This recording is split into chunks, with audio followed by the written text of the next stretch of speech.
Dear listeners, I have so much to tell you, and I often don't know where to start.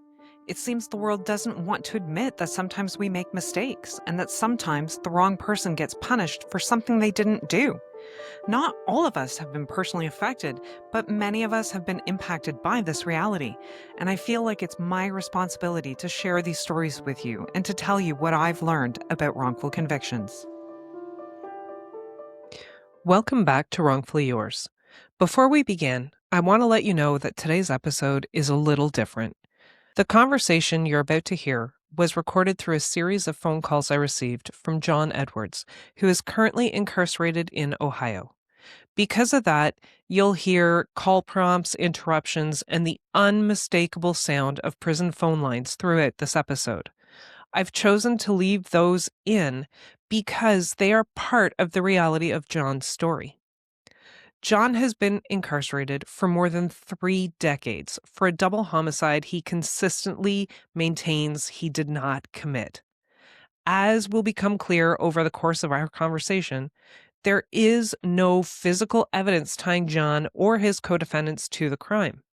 The case against them relied entirely on the testimony of a single informant whose story repeatedly changed and was later recanted.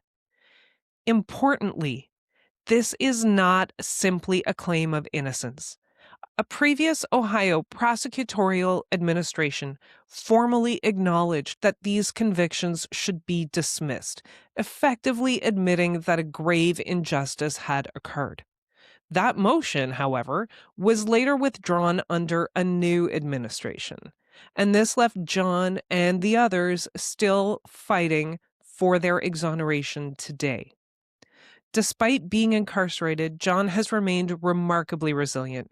He's a writer, a mentor, and an advocate for at-risk youth, and he continues to fight not only for his own freedom, but for accountability within a system that too often resists correcting its own mistakes. This conversation is raw, unfiltered, and at times it may be difficult to hear, but it is essential. And so this is a conversation about wrongful conviction, prosecutorial power, and what happens when the justice system refuses to correct its own mistakes, even when the truth is known. My phone call is 15 minutes, but I can repeatedly call back. That's not a problem. So let's just dive right into it and we'll Okay. go from there. So, how about you tell me all about how you have been brought into this world of wrongful convictions? Okay. With how it started was I'm from New York City. I'm from Queens, New York, from Far Rockaway, Queens, and I grew up in an environment. I come from a good family and all, but I was kind of like I was selling drugs. I was chasing money, like fast money at the time. So I was selling drugs in New York City, and me and some friends decided to come to Ohio. So I came to Ohio because the crack cocaine that we were selling in New York, it was worth way more. Like what we sold for $5 was like $50 in Ohio. Okay, So we had the let's get rich scheme. This is in the late '80s. We sure. had the let's get rich scheme. So I came to Ohio with a group of friends, and I ended up staying down here for a little while. And I invited some other friends down here too. So we was down here getting money, and it was to a point where we was doing wrong for selling drugs, but we was living a life. At that time, I was young. I came out here when I was 18, and I stayed till I was 21. I lived in Ohio for about 3 years of going back and forth, bringing drugs, friends down, and making money and stuff like that. So I became, what can I say? I became a fixture in the neighborhood where we were supplying drugs, and I was very popular Sure. in the projects and the neighborhoods. I was very, very popular. I was a city dude, and I wore jewelry, and I was different. Yep. So at this time, we was a problem to the police. We was no, I got arrested down here before, and I ended up doing some time, but it was some short time. So it was, but the juice was worth the squeeze back then. So it's like doing 6, 7 months in jail, but when you could make 20, 30,000 dollars a day, it was to me it was worth it. Because I was young, and I wasn't thinking. I ain't know that this wasn't going to last. Yep. So we became a problem to the police. You know what I'm saying? And they couldn't get rid of the drug problem because they already had a drug problem. We wasn't like the only problem down here, Of course. but we was more. Yeah, we was very very noticeable because we made it accessible, and we was in the projects. We was everywhere. So anyway, it was a murder. It was a double homicide that happened down in Lorain, Ohio, and stuff like that don't happen back then. Stuff like that don't happen. Right. So they was looking for whoever was responsible.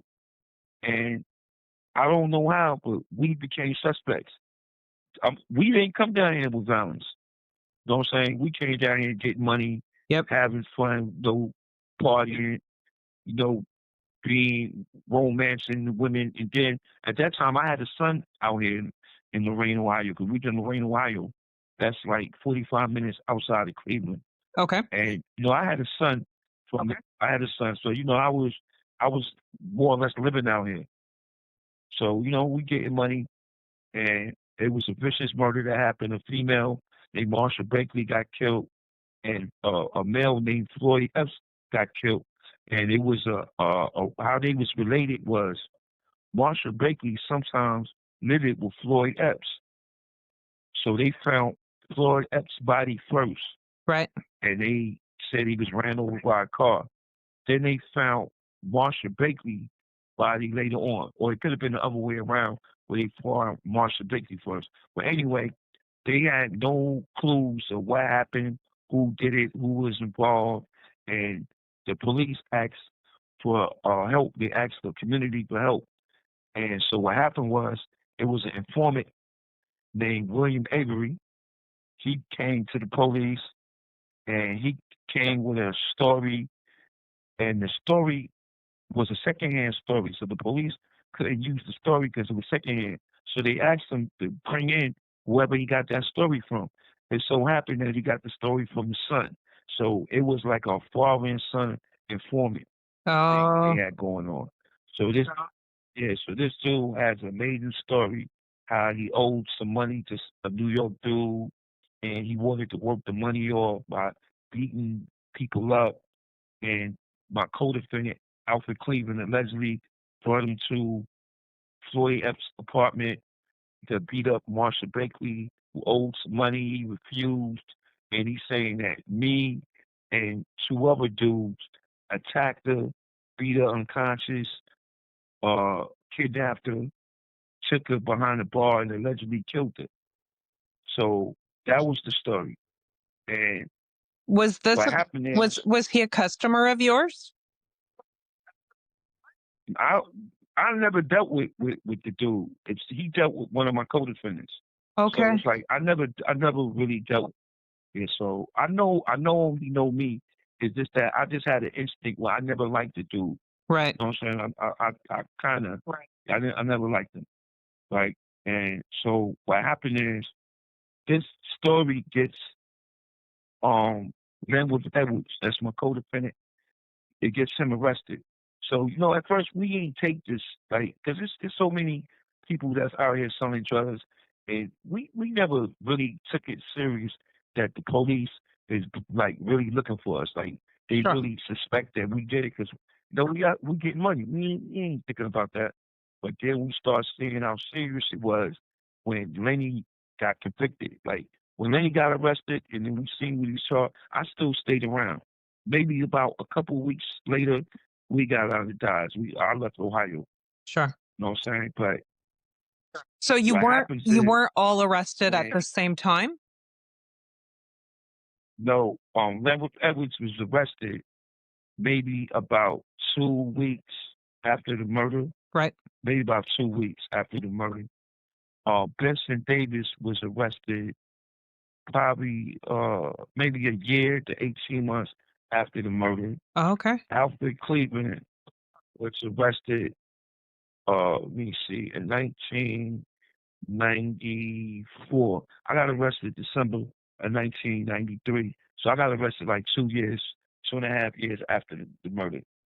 I got And arrested. what But was no, connecting all of you guys? Like, why were you all arrested? And you were all arrested on the same crime, correct? Like on the same murder? yes, And yes, yes. and so Well, how did you William all get Avery, pulled in at different times? because I got arrested in South Carolina. Alfred Cleveland got arrested in New York. Benson Davis got arrested in Lorraine, Ohio, and they came to New York and got Benson Davis. Okay. Wait, yeah, so we all got arrested. It's different at different moments, different times.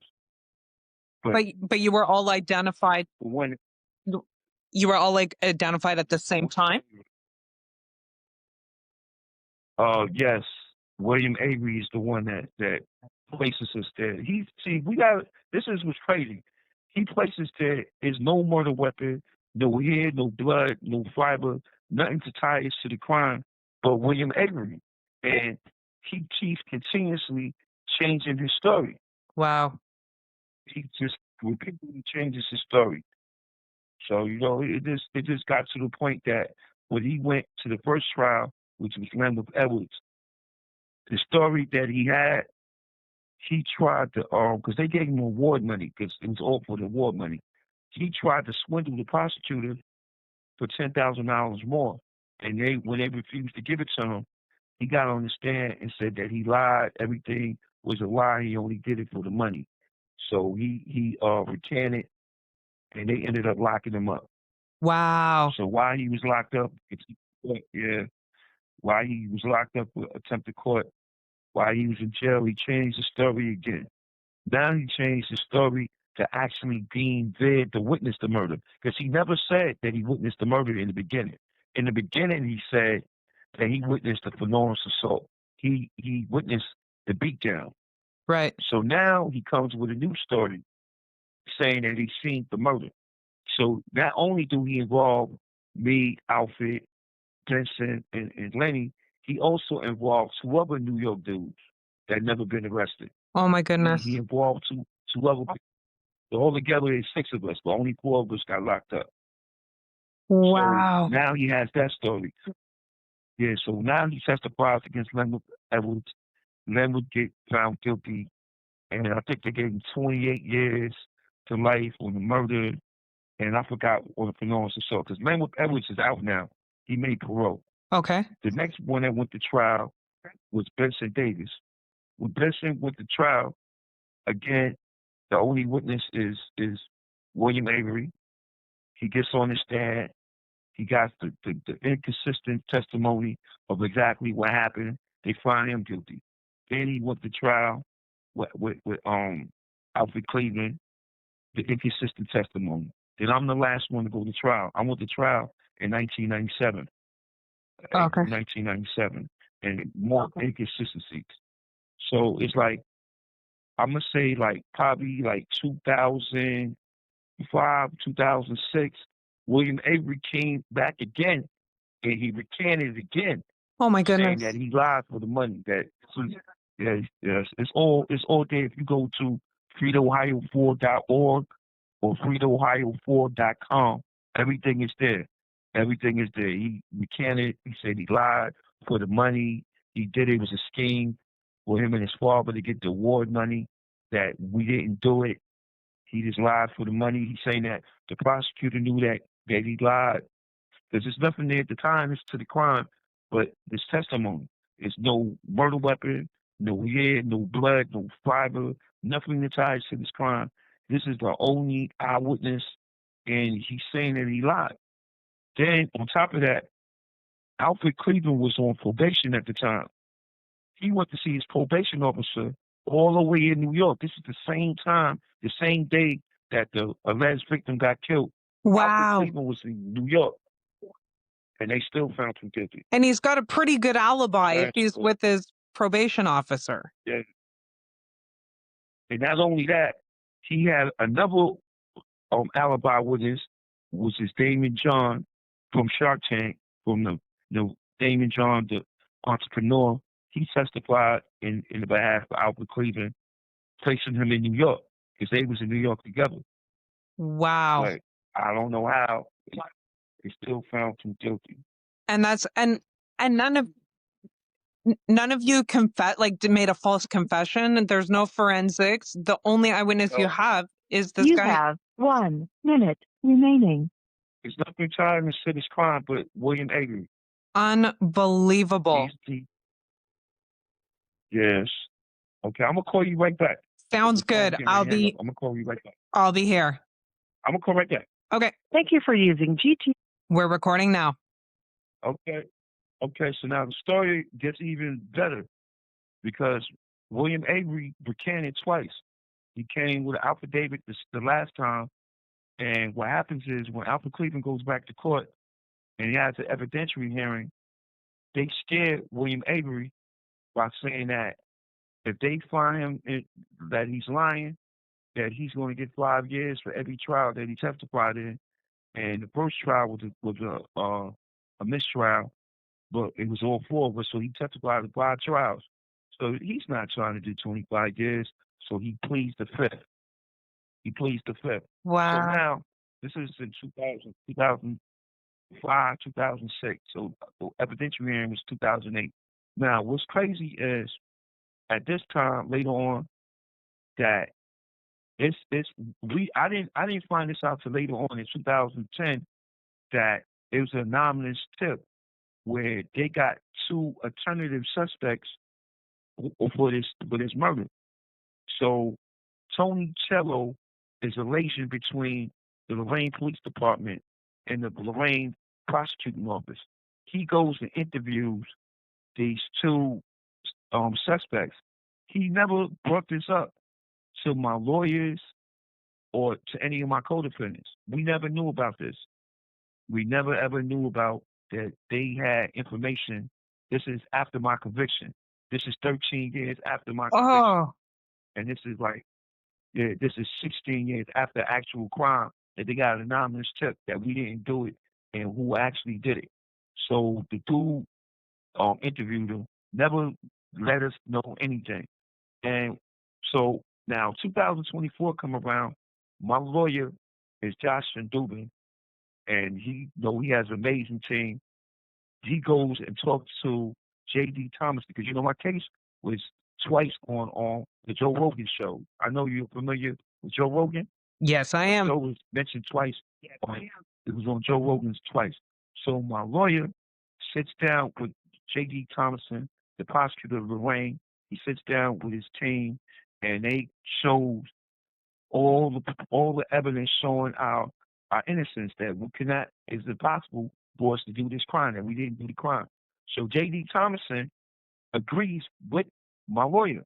So what do? He turns around and does his own investigation. He did his own investigation. He went through all the evidence. He went through all the transcripts.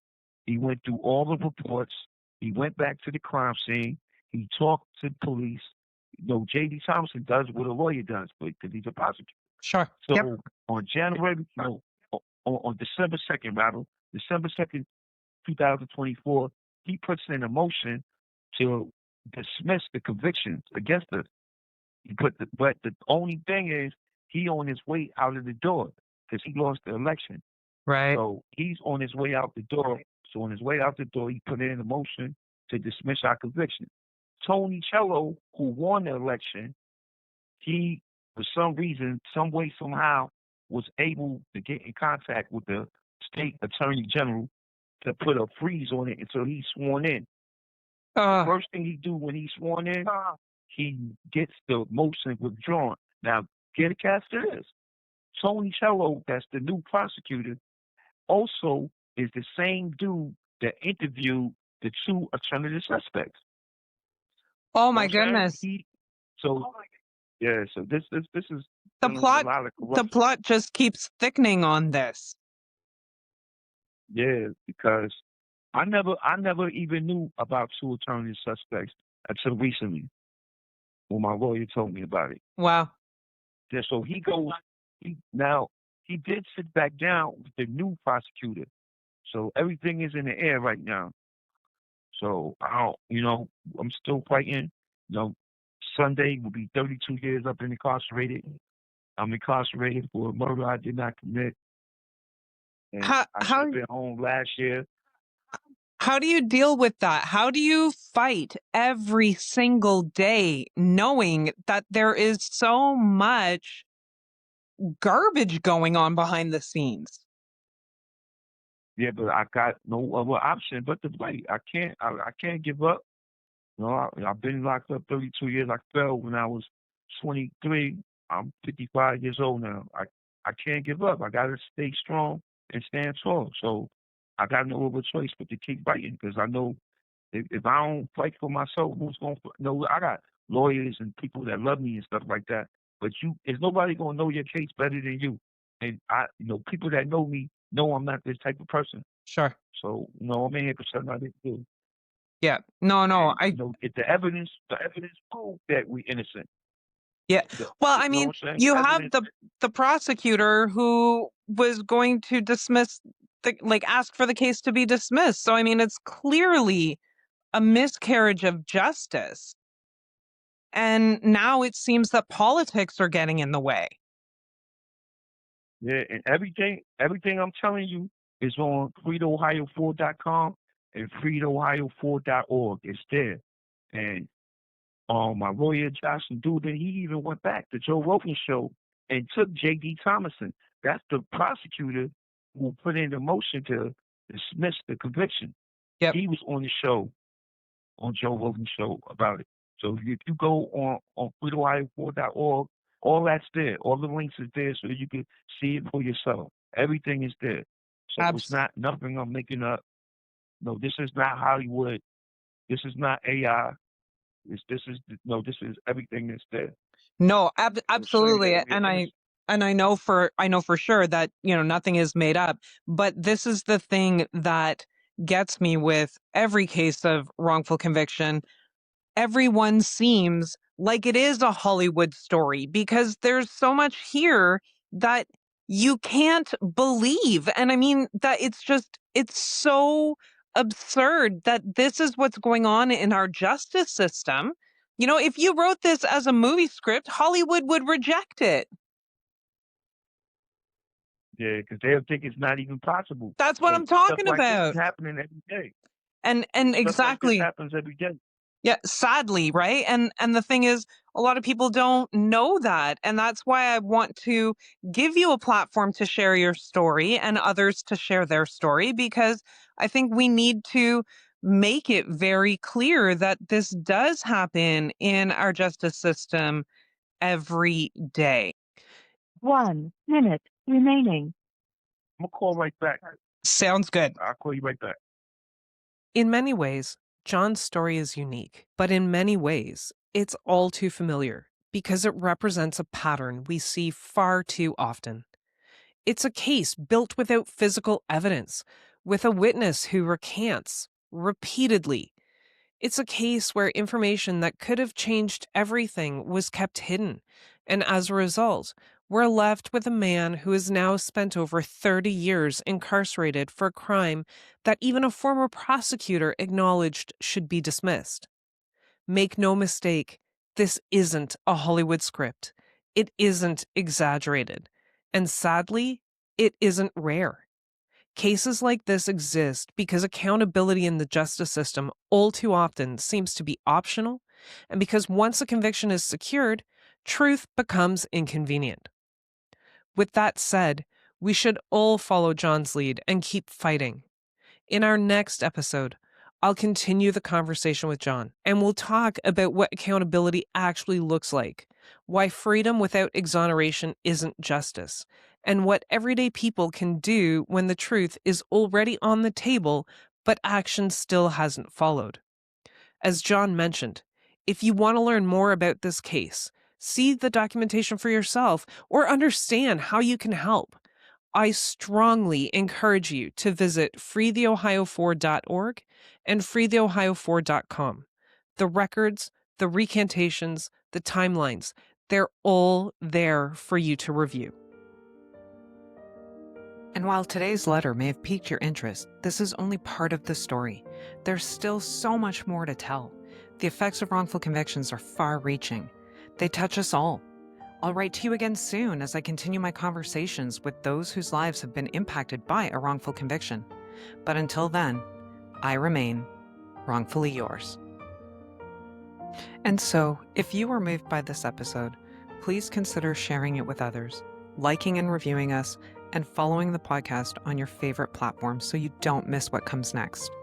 And as always, thanks for listening to Wrongfully Yours, where we believe that telling these stories is the first step towards preventing the next injustice.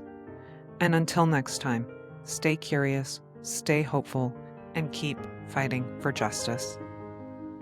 If you have something that you want to talk about with me, or even if you want to just send me some words of encouragement, you can drop me a line at wrongfullyyourspodcast@gmail.com. You can also check out my website, kellylozon.ca, for more information about me and the kinds of things that I do.